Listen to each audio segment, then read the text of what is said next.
Aku dulu kan 5 tahun pertama nikah, suami single income ya. Oke. Jadi aku gak punya income sama sekali. Ada insecure gak saat itu? Ada. Aku even pernah ngomong ke suami sampai nangis-nangis. Flashback zaman dulu pas akunya gitu, kondisi akunya kayak inget, wah aku tuh dulu sampai bisa kayak berhenti sekolah dan lain-lain. Jadi kepikiran nih Nggak nanti mau ya anaknya gitu. anakku jangan sampai kayak gitu. Berarti kan harus udah disiapin dari sekarang gitu. Jadi makanya waktu itu aku belajar investasi. Aku cari tahu dulu kira-kira tempat kuliah A nih yang aku incar, walaupun nanti anaknya nggak kuliah di situ, tapi perkiraan aja. Benchmark aja ya, benchmark. Ini sampai lulus berapa? Dulu kalau nggak salah aku lihat universitas itu 150 juta sampai lulus yang aku incar ini. Kalau misalnya waktu itu kan anakku yang gede masih umur sekitar 3 tahun berarti ya, 3 tahun 2 tahun setengah. Aku hitung inflasinya, karena kan kalau pendidikan ada inflasi kan. Aku hitung inflasinya 10 tahun kemudian, berarti harga atau biaya di universitas ini sampai lulus itu udah berubah jadi 600 juta. Nah, cara untuk mencapai 600 jutanya gimana? Kita tuh juga ada gak sih perasaan pengen gitu pengen pasti, tapi aku selalu kayak encourage dia daripada uangnya buat itu. Bayangin deh kalau diputerin ya, misalnya dipakai buat bisnis atau apa, kita bisa dapetin passive income tuh berapa gitu. Jadi kalau aku lebih sama suami lebih suka duitnya muter sih gitu. Tapi memang ya namanya kalau duit diputer kan gak berbunyi ya, orang mana tahu sih. Iyalah. Gitu, memang kelihatannya jadinya gak keren ya, tapi gak apa-apa. Toh nanti juga pas udah tua kita yang ngerasain sendiri gitu. Coba ya aku mau pesenin aja. Boleh, silakan, kita kalau kenalin instrumen investasi, coba jangan cuma potensi returnnya aja, tapi resikonya juga.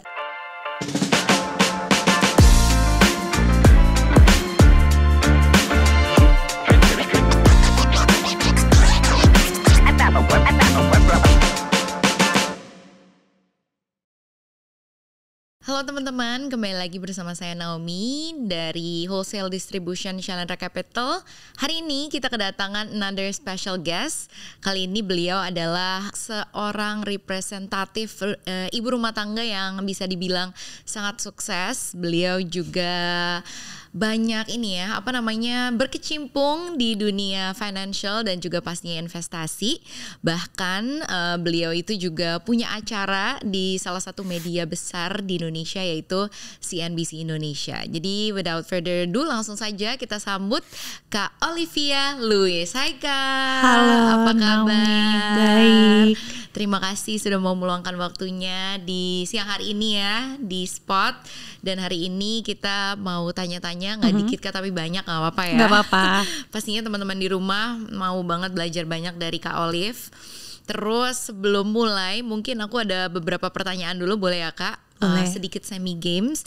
Jadi nanti aku ada beberapa pertanyaan ya Kak ya. Nanti silakan dijawab setuju atau tidak setuju. Silakan juga dikasih tahu ke kita alasannya secara singkat. Oke, yang pertama, waktu pasti lebih berharga daripada uang. Setuju nggak Kak? Enggak, karena alasannya. Karena aku milenial, jadi buat aku usia produktif harusnya uang lebih penting supaya bisa pensiun lebih cepat. Wow, langsung ya to the point ya Kak. Oke, yang kedua, beli rumah cash 100% pasti lebih untung daripada menyicil. Kita samain persepsi dulu, rumah di sini adalah rumah tinggal, jadi harusnya beli cash nggak lebih untung karena rumah tinggal itu udah pasti nggak dijual. Oke, anak adalah investasi orang tua. Tidak setuju. Sama sekali ya. Sama sekali tidak setuju. Karena anak gak pernah minta dilahirkan, tapi kita yang pilih mereka untuk lahir. Jadi ketika kita melahirkan anak, itu bukan untuk pegangan ketika kita tua nanti mereka harus menghidupkan kita. Karena berbakti itu bukan dilihat dari bagaimana anak memberi uang kepada orang tua. Oke, wow, luar biasa. Boleh kita berikan tepuk tangan ke Kak Olive nih. Langsung jawabannya lugas ya Kak ya. Oke, langsung aja kita ngobrol ya Kak ya. Mau nanya-nanya banyak dari Kak Olive. First of all, pastinya teman-teman penasaran, Kak Olive sebelum menjadi kayak Kak Olive yang sekarang nih, what is your background Kak? Dari keluarga, sekolahnya mungkin di mana? Kalau boleh ceritain ke kita. Terus sampai akhirnya memutuskan untuk berkeluarga atau menikah gitu ya, dan menjadi full time ibu rumah tangga, bisa dibilang gitu ya Kak ya. Terus pastinya gimana pathnya sampai Kak Olive memilih untuk terjun langsung di bidang investasi dan financial, apalagi jadi financial expert gitu. Silakan Kak. Oke, jadi kalau ngomongin background dari keluarga yang sederhana aja, seperti kebanyakan orang, dari kecil juga sekolahnya juga negeri. Terus terakhir itu kuliahnya di jurusan komunikasi gitu. Kirain ekonomi enggak ya kayak Enggak, berarti. Nah, itu banyak yang nanya, Kak Olive backgroundnya itu ekonomi ya? Padahal enggak loh, aku tuh baru belajar keuangan dan ya maksudnya ekonomi, investasi segalanya. Terus waktu abis wisuda, Gapnya berapa tahun tuh Kak kalau boleh tahu? 2 tahunan ya kalau nggak salah. Oh my god, oke. Iya, 2 tahunan. Ini bisa jadi enlightenment ya buat teman-teman di rumah yang kadang-kadang merasa unfortunate gitu ya, nggak harus terhenti sekolahnya karena terbentur biaya. Itu berarti bukan hal yang nggak bisa untuk dilakukan ya kayak. Contohnya ada Kak Olive di sini yang berhasil banget dan sangat sukses, terlewati gitu ya pasti, dan ada jalan keluar kalau misalnya kita mau berusaha ya Kak. Silakan Kak, terus. April wisuda, Desember nikah. Nikah. Terus tidak, karena nikah jadinya kan nggak kerja apa-apa. Karena dulu aku sebenarnya waktu mau lulusan juga itu dikasih tahu sama teman kan, direkomendasiin lah ngelamar ke kantor AB. Sama suamiku, calon suamiku diginiin, kamu mah kayak nggak bakalan cocok deh kalau kerja kantoran. Oh iya, kenapa Kak? Nggak tahu, karena mungkin dari dulu aku kerjanya kan seni. Jadi waktu aku sekolah aku tuh ngajar nari. Terus waktu pas aku bilang aku gap itu, aku juga jadi foto model, syuting dan lain-lain. Jadi dia ngeliatnya kayak aku bukan tipikal yang bisa kerja di corporate freelance gitu ya. Jadi ya udah akhirnya nikah. Ternyata tidak diduga-duga 1 bulan kemudiannya punya hamil. Ya udah deh, makin gak bisa ngapa-ngapain. Gitu. Terus juga menarik nih, pengen nanya sama Kak Olive, gimana sih bisa gitu ceritanya sampai bisa bekerja sekarang walaupun freelance gitu ya, punya program sendiri gitu ya di CNBC Indonesia. Terus siapa pastinya nih yang nggak pernah nonton cuap-cuan gitu ya, bisa diceritain nggak gimana ceritanya nih kok bisa gitu loh tiba-tiba? Awalnya aku flashback dulu. Jadi waktu itu pertama kali aku jadi content creator, kan 2018 itu aku belajar investasi dan juga finansial ya, personal finance. Sebenarnya itu karena pengen belajar aja untuk keluarga. Tapi 2 tahun belajar, di 2020 waktu itu market crash kan, market COVID, crash ya. Dan aku ngerasa kayak aku punya pengetahuan yang mungkin banyak orang nggak bisa mendapatkan pengetahuan itu. Jadi aku share di sosial media, di Instagram waktu itu. Aku share, ternyata animonya bagus, follower bertumbuh dan lain-lain. Jadi karena udah punya masa nih kan, suka diundang kan, kadang brand ajak campaign bareng, atau kadang diundang jadi pembicara di webinar gitu kan, atau di seminar. Nah tahun lalu itu CNBC bikin acara kan bareng Alobank, Alobank Festival, karena kan sebenarnya mereka satu induk ya. Betul. Bikin acara, cari narasumber seperti biasa dari KOL. Salah satu pembicara yang diundang adalah aku. Ya, di segmen terakhir aku ingat banget barengan Mas Bekti, Bekti Sutikna. Terus udah gitu jadi pembicara di situ di segmen terakhir, dan ternyata karena mungkin itu segmen terakhir dan hari terakhir, jadi mungkin ada direksi-direksi CNBC lagi ada di venue. Iya, itu kan offline ya waktu itu acaranya di Senayan. Lagi ada di venue. Jadi ketika sudah selesai acara, terus aku ya cupiki-cupiki lah sama semuanya, termasuk Kak Maria, anchornya CNBC, karena waktu itu beliau hostnya. Kak Maria bilang aku, Olive jangan pulang dulu ya, karena pemret aku mau kenalan gitu. Ya udah, terus kenalan, di bawah itu ditanya-tanya, Olive sekarang kegiatannya apa? Aku bilang content creator. Aku bilang kayak gitu, terikat nggak sama tempat lain? Aku bilang enggak, karena aku sendiri. Ya udah, dari situ di approach. Berarti tadinya ini ya Kak, dari sharing aja gitu ya, pengalaman dari pribadi. Bintang tamu, terus jadi bintang tamu diundang, terus bisa langsung di-guide CNBC gitu ya. Jadi emang awalnya content creator yang mau sharing gitu, bisa jadi guest star, terus akhirnya berakhir di CNBC. Terus Kak, penasaran juga nih, pingin nanya gitu ya. Pasti sebagai millennials bisa kita bilang banyak juga orang yang memutuskan untuk menikah muda gitu. Betul. Ya, menikah muda dan menjadi full time mom atau ibu rumah tangga gitu ya sekarang. Terus ada banyak stigma, mungkin ada yang setuju dan pastinya ada yang nggak setuju juga ya Kak. Dan as we all know, ibu rumah tangga itu kan pekerjaan yang tidak akan pernah selesai gitu. Betul. Ya. Apalagi seorang ibu ya, itu kalau misalnya banyak orang ngomong menikah is one thing gitu ya, tapi kalau misalnya punya anak itu kan sampai akhir hayat itu akan melekat sama kita ya Kak. Pastinya ada hal-hal nih Kak yang bikin either insecure gitu ya, atau merasa tidak pernah cukup. Itu kan pasti ya, semua orang punya hal itu gitu. Kak Olive bisa share gak sih ke kita? Kak Olive pasti pernah been through itu ya, and how you came up dan bisa mengatasi hal tersebut bisa jadi positif gitu Kak. Aku dulu kan 5 tahun pertama nikah itu berarti suami single income ya. Oke. Jadi aku nggak punya income sama sekali, semua dari suami. Ada insecure nggak saat itu? Ada. Aku even pernah ngomong ke suami sampai nangis-nangis, saking stresnya. Karena jadi beban ya.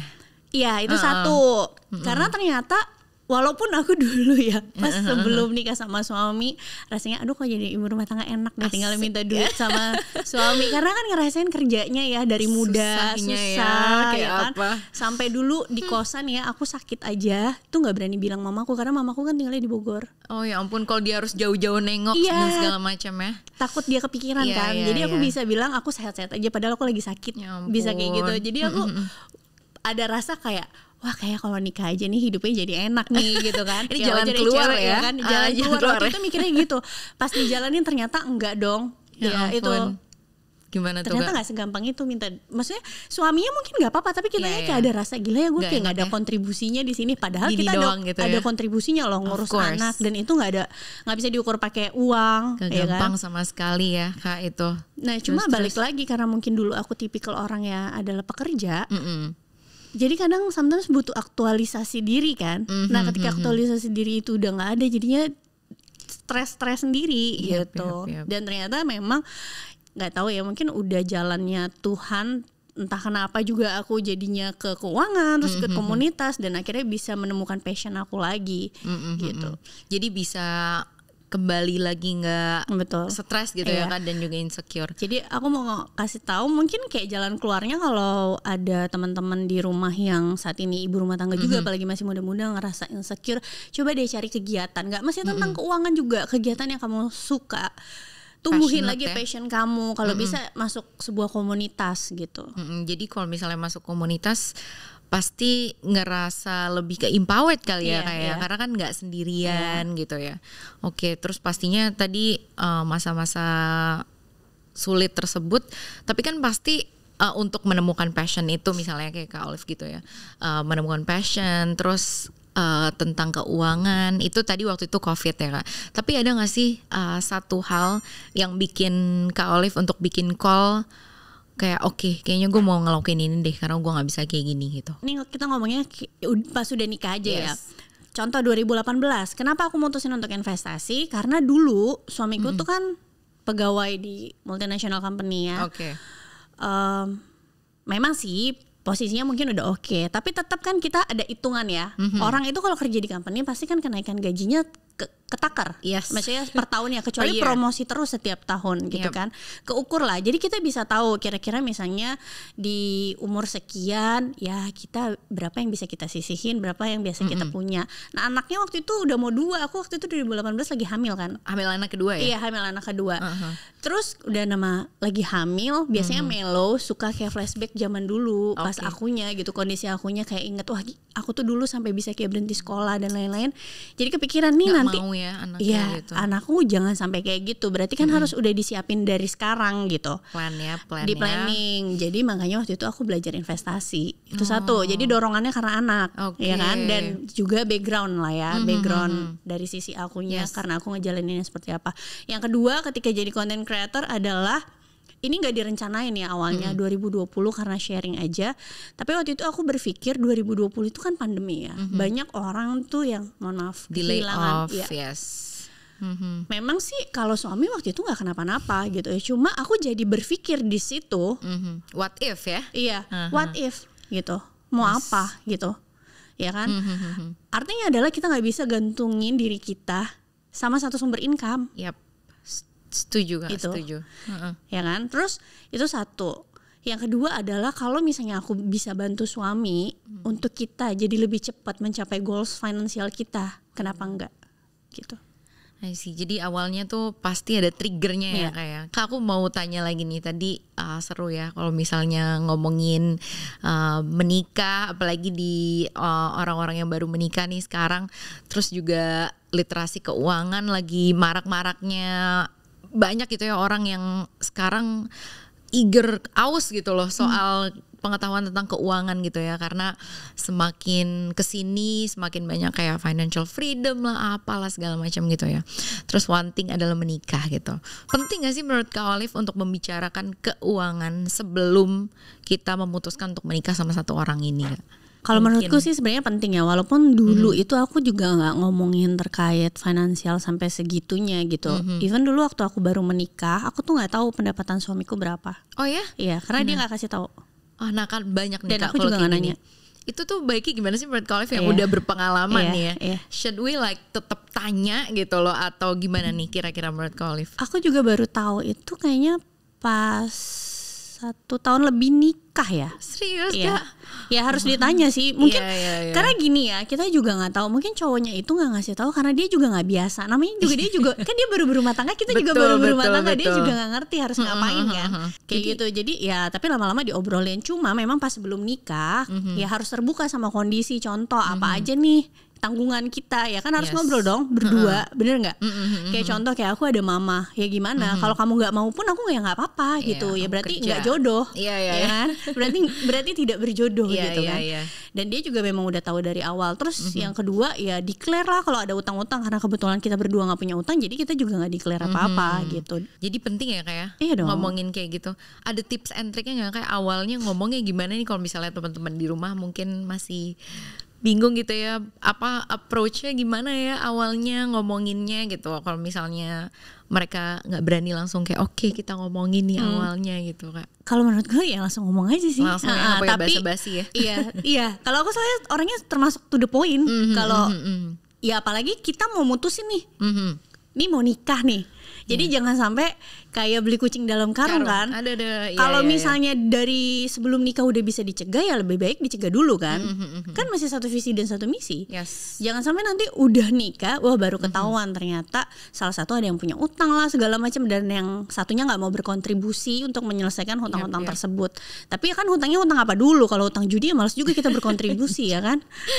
Tin usir aja kalau gitu ya kayak. Iya, jadi sebenarnya omongin aja sih. Yang paling penting tuh yang pertama, kalian harus omongin apa aja pengeluaran kalian, termasuk tanggungan ya. Karena gini, mungkin kita ngerasa oke, ngasih orang tua tuh nggak apa-apa, tapi harus tanya pasangan. Kalau misalnya ternyata pasangannya nggak setuju, wah berarti ini ada beda pandangan. Jangan sampai nanti jadi ribut pas udah nikah. Atau nanti ngasihnya ke orang tua diem-diem, pasangannya taunya dari orang lain. Akhirnya malah jadi ribut gitu. Jadi dari awal harus diomongin pasangannya oke nggak, atau kalau dua-duanya memang sama-sama punya tanggungan, ya harus declare dua-duanya gitu. Oke, penyelesaiannya gimana, strateginya gimana, atau mungkin kalau dua-duanya bekerja, oke aku sisihin ya dari penghasilan aku sekian persen, kamu sisihin dari penghasilan kamu sekian persen untuk orang tua. Atau kalau suaminya doang yang kerja, istrinya enggak, kalau suaminya memang mau ikut tanggung kebutuhan pokok, ya udah berarti berapa persen bisa kontribusinya. Yang kedua harus declare masalah hutang. Jadi cewek-cewek ya jangan cuma ngelihat cowoknya suka hadiahin tas mewah dan lain-lain, dicek BI checkingnya tuh jangan-jangan kartu kredit cuma dibayar minimum. Iya, terus bunganya itu kan terus ngegulung, kita deh yang kena beban setelah menikah gitu ya kayak. Terus yang ketiga obrolin gimana nanti kontribusi tanggung jawab terkait finansial di dalam keluarga. Apalagi kalau misalnya suaminya cuma yang kerja single atau income. Dua-duanya bekerja gitu. Misalnya bisa kayak kalau dua-duanya kerja nih contoh ya. Oke, aku ambil tanggung jawab deh misalnya untuk makan. Ya udah si istrinya tanggung jawab misalnya untuk bayar listrik, atau kalau misalnya nanti udah punya anak, suaminya untuk bayar sekolah kebutuhan pokok, istrinya bisa kontribusi untuk bayar les. Kak, terus tadi Kak Olive sempat ngomong soal money management gitu ya di dalam suatu keluarga, yang tadi triggernya itu Kak Olive pas punya anak kedua gitu ya, udah mulai mikir oke, habis ini gimana nih gitu ya, anak gue kalau bisa harus dapet yang terbaik dong ya, apalagi kalau misalnya kita punya pengalaman yang kurang enak gitu ya kayak. Tapi menurut Kak Olive seberapa pentingnya sih money management yang bisa dilakukan oleh seorang ibu rumah tangga nih, karena kan pasti banyak juga yang masih merely kepada suaminya gitu ya, apalagi kalau misalnya suaminya yang punya single income, jadi dia yang fully mengatur gitulah. Menurut Kak Olive gimana sih, penting gak sih ibu rumah tangga tuh untuk aktif mikirin soal money management nih Kak? Jadi ini sebenarnya menjawab apakah Menteri Keuangan tuh harus selalu wanita? Jawabannya sebenarnya enggak, tergantung siapa sih yang lebih bisa berkomitmen. Karena kalau misalnya si istrinya memang tipikal bukan yang bisa nyimpen duit, nanti berantakan juga gitu. Kalau memang kalau memang money habitnya lebih bagus si suami, ya nggak apa-apa, suami aja gitu yang lebih ngatur.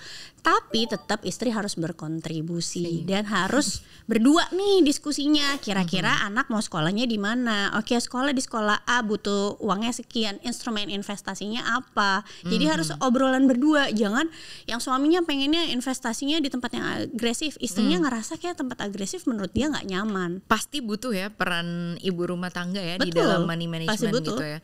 Kak Olive mungkin bisa share juga nih ke kita ya, pin tahu jadinya. Kak Olive manage keuangan keluarga tuh sekarang berapa sih secara persentase aja, kayak untuk menabung gimana, untuk investasi kayak gimana nih Kak? Karena sekarang kita kan 2 ya pendapatannya. Oke. Tapi walaupun sudah jadi 2, tetap untuk keperluan pokok rumah tangga masih dihandle sama suamiku gitu. Oke. Jadi dari pendapatan suami 50% I think ya itu buat kebutuhan pokok kita. Kebutuhan pokok tuh semua ya, termasuk bayar pegawai dan lain-lain. 50% sisanya itu buat di save. Oke, investasi atau kalau dia lebih, kalau suami ya dia lebih untuk di saving, tapi dia putarinnya lebih ke bisnis gitu. Kayak misalnya ya cipin di tempat teman, karena dia juga ada usaha sendiri kan, gitu. Nah, uang yang di saving yang punya dia itu lebih untuk finansial kita yang jangka pendek, jangka menengah. Contoh nih, kita kan dulu punya rumah, tapi udah dijual kan. Kita mau beli rumah baru nih nanti berapa tahun yang akan datang. Yang suamiku save ini lebih untuk beli rumah. Jadi kalau bisa, kalaupun nanti kita KPR itu nggak gede-gede banget. Kayak 80% bisa cash, 20% KPR. Nah, incomeku itu lebih ke untuk operasional usaha aku sebenarnya. Jadi kan aku ada asisten juga, terus ada driver, ada editor. Jadi incomeku lebih untuk itu, sama kalau misalnya anak-anak mau jajan-jajan yang lebih lah, yang di luar dari yang pokok dikasih papahnya, sama sebagian 50% itu untuk investasi. Kalau dulu awal pas suami dia cuma single income, itu dana pendidikan kan dia yang kasih uangnya. Kalau sekarang enggak, jadi aku bilang sama dia, kamu fokus untuk kayak beli rumah ya, maksudnya aset. Gak apa-apa, pendapatan aku 50%-nya biar untuk dana pensiun kita dan juga dana pendidikan anak-anak. Jadi investasi dana pendidikan anak-anaknya aku yang lanjutin gitu. Luar biasa ya Kak, udah sangat visioner gitu ya Kak. Terus ini menarik kalau misalnya orang sekarang nih ya, zaman sekarang banyak yang ngomongin soal dana darurat lah, dana darurat gitu ya, berapa kali gaji harus punya gitu ya, apalagi untuk orang-orang yang pekerjaannya freelance itu pasti concern banget soal dana darurat. Dari sudut pandang Kak Olive nih sebagai ibu rumah tangga yang juga masih punya income gitu ya, secara Kak Olive untuk memaksimalkan dan mengelola dana darurat ini gimana sih Kak? Kalau dana darurat sih dulu dikumpulinnya udah pasti disisihin dari pendapatan ya. Dan dana darurat itu yang siapin suami, walaupun aku ada juga gitu, tapi nggak terlalu besar. Dan si dana daruratnya kalau udah terkumpul biasanya kita bagi. Jadi ada yang ditaruh di rekeningnya tapi harus terpisah dari yang biasa rekening operasional ya. Betul. Supaya nggak keganggu-ganggu tuh. Dan sebagiannya lagi biasanya kita taruhnya di reksadana. Jadi dana daruratnya tetap diputar ya kayak. Betul, sebagian. Jangan di flat-flatin aja.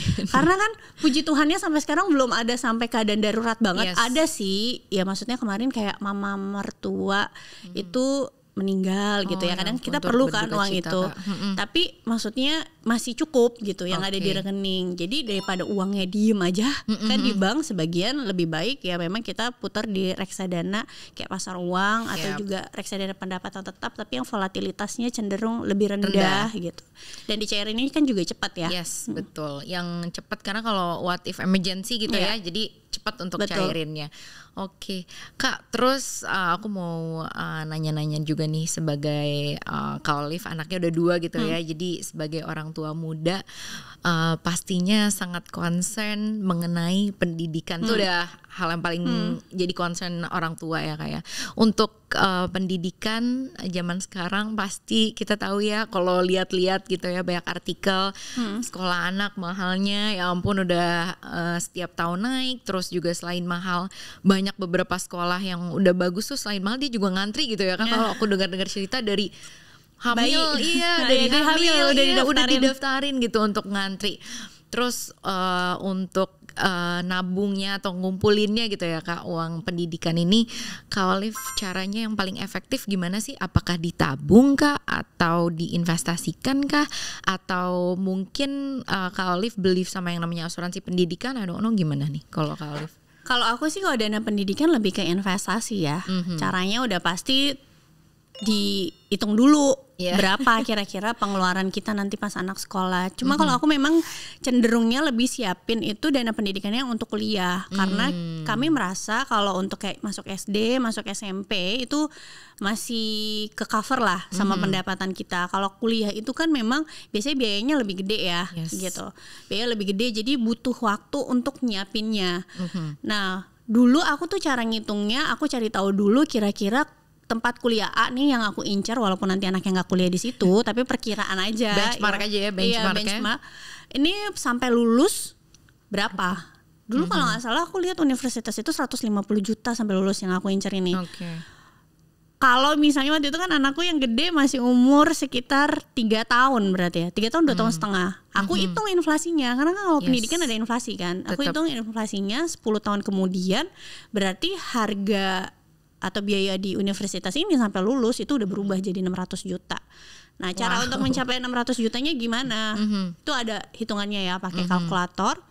Misalnya sekian nominalnya katakanlah misalnya sebulan 1,5 juta untuk sisihin satu anak selama 15 tahun kali 12 bulan ya gitu. Itu yang selalu disisihin setiap bulan ditaruh di instrumen investasi gitu. Kalau asuransi aku ada asuransi, tapi asuransi itu untuk pandanganku pribadi ya itu lebih kayak untuk proteksi. Kita kan kalau piramida keuangan ya, piramida keuangan itu paling bawah itu manajemen cash flow.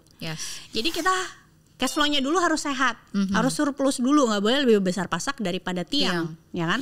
Kalau cash flow-nya udah sehat, berarti kan kita punya uang untuk nabung, pasti, untuk punya dana darurat. Kalau dana daruratnya udah terkumpul, maka selanjutnya jangan langsung lompat ke investasi, tapi proteksinya dulu. Proteksinya dulu karena mau kita investasi ya tiba-tiba di tengah jalan ada resiko nanti yang ada uang investasinya bisa kita pakai habis semua ya. Betul. Ini ada contoh orang yang aku kenal ya 2020 case-nya dia punya dana pendidikan untuk anaknya tapi dia gak punya dana darurat.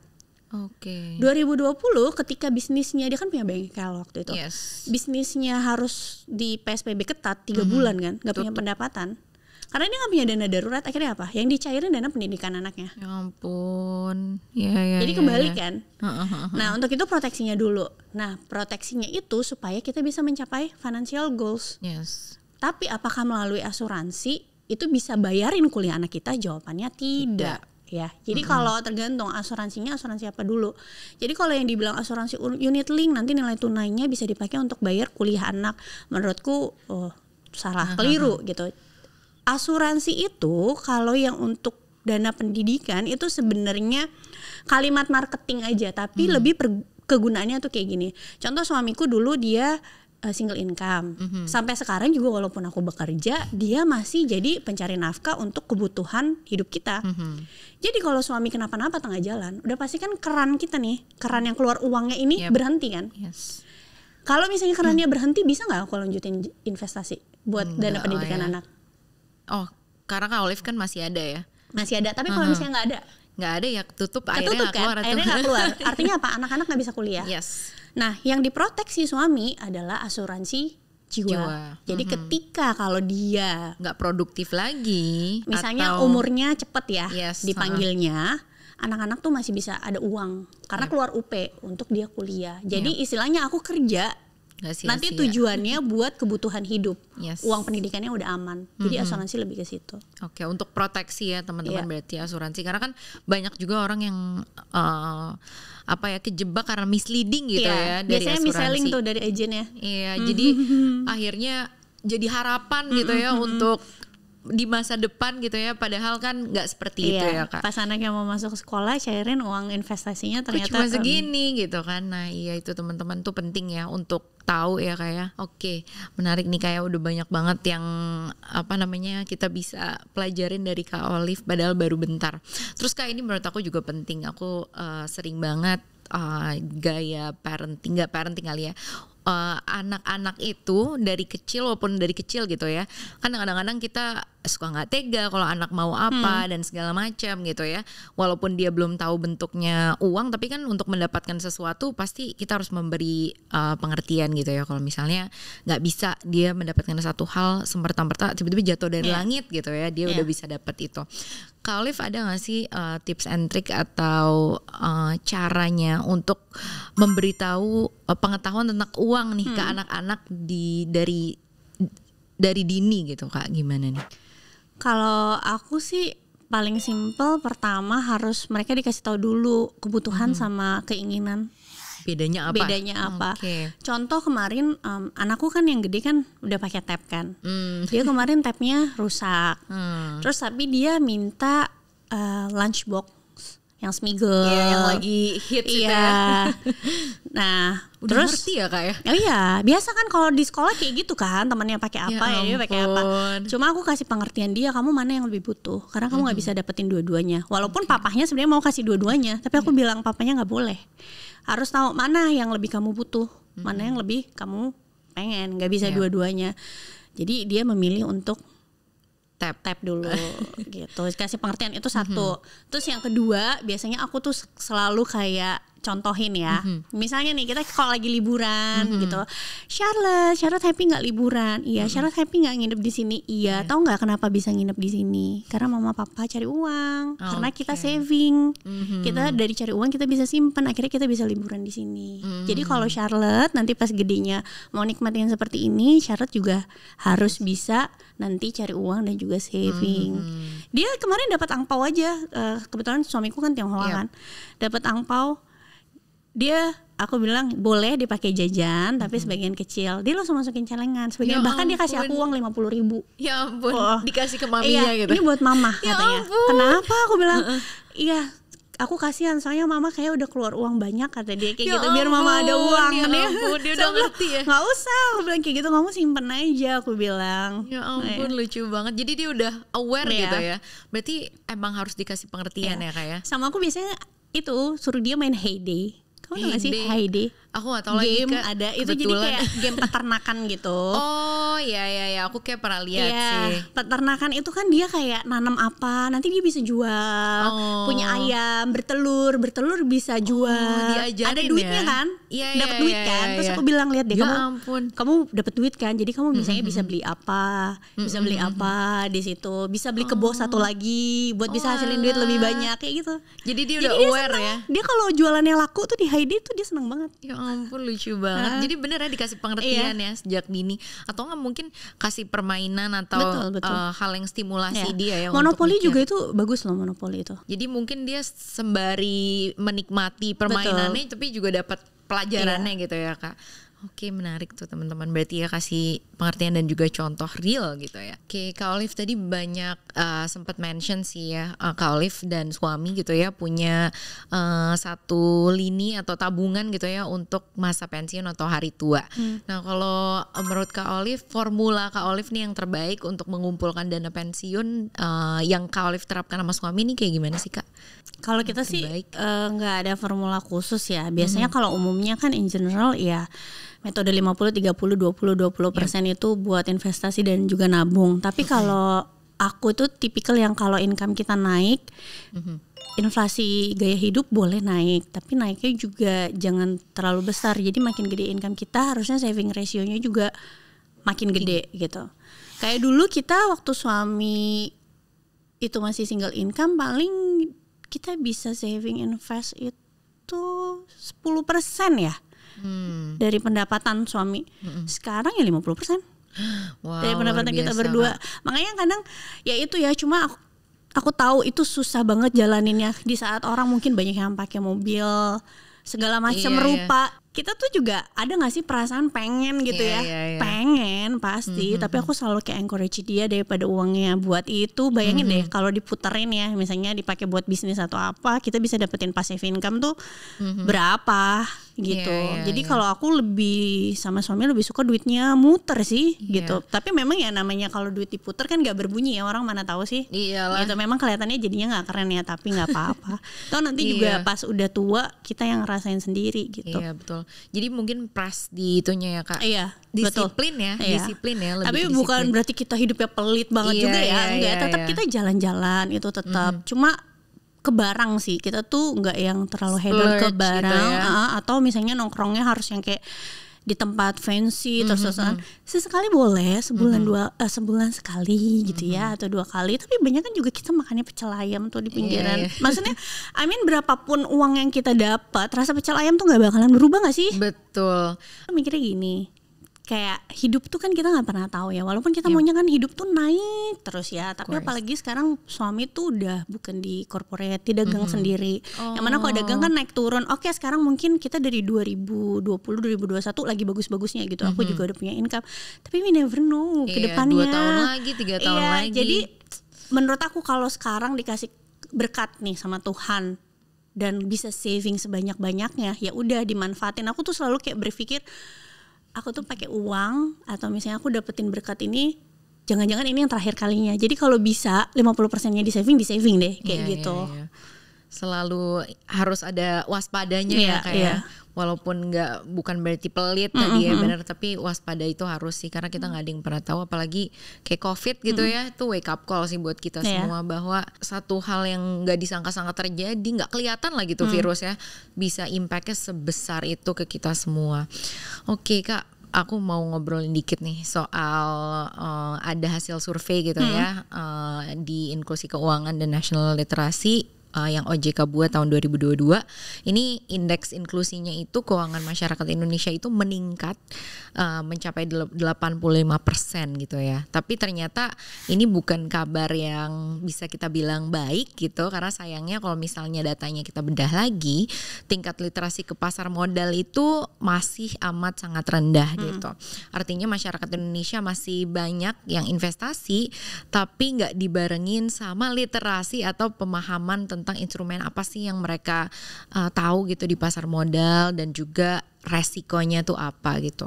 Nah menurut Kak Olive nih terhadap fenomena ini, kira-kira Kak Olive punya input gak sih, dan juga apa ya kira-kira yang bisa kita lakukan supaya teman-teman dan juga masyarakat Indonesia nih mau melek dengan literasi pasar modal gitu Kak? Kalau dulu tuh permasalahannya kan akses ya, informasi tentang keuangan itu susah didapat. Tapi kalau sekarang banyak. Tapi saking banyaknya juga belum tentu semuanya benar, ya kan? Betul, ngajarinnya. Setuju. Ya.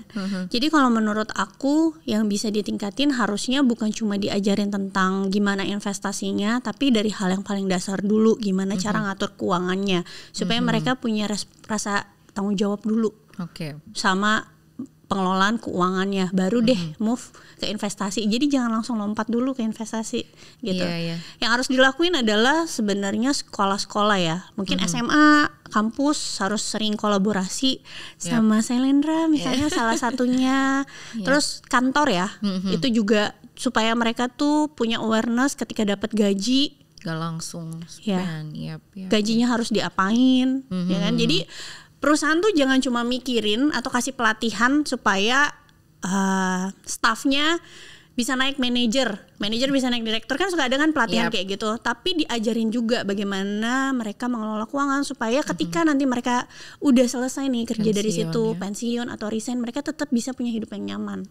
Setuju ketika Kak. Tua. Sama mungkin sekarang kan banyak banget edukator. Coba ya aku mau pesenin aja. Boleh, silakan, kita kalau kenalin instrumen investasi, coba jangan cuma potensi returnnya aja, tapi resikonya juga harus dikasih tahu. Pasti, soalnya banyak juga kan orang yang lagi-lagi ya kejebak investasi bodong dan segala macam, ikutan investasi karena temannya returnnya 220% gitu ya. Nanti takutnya jadi trauma kan? Iya, tanpa dia tahu bahwa ya itulah the higher the risk ya the higher the return gitu. Tapi mereka nggak tersadarkan, nggak dikasih tahu gitu ya sama orang yang ngepom-pomin itu ya soal investasi. Terus Kak Olive, kita kan juga tahu nih Kak Olive aktif ya di komunitas gitu. Awalnya apa sih yang membuat Kak Olive yakin untuk bergabung dan juga aktif gitu ya di komunitas investor muda? Apa sih backgroundnya sebenarnya gitu? Dulu 2018 kan karena pengen investasi untuk dana pendidikan anak, jadi cari tempat belajarnya kan. Nah waktu itu salah satu yang aku lihat adalah investor muda, makanya waktu itu join di situ. Sesimpel itu sih. Tapi ternyata ketika join malah hubungannya jadi deket gitu sama founder-founder dan mungkin aku ngerasa minat aku sama mereka, makanya kita bisa jadi deket sampai sekarang ya, gitu. Sampai kita mau nanti juga ada project bareng gitu kan. Segala macam itu sih.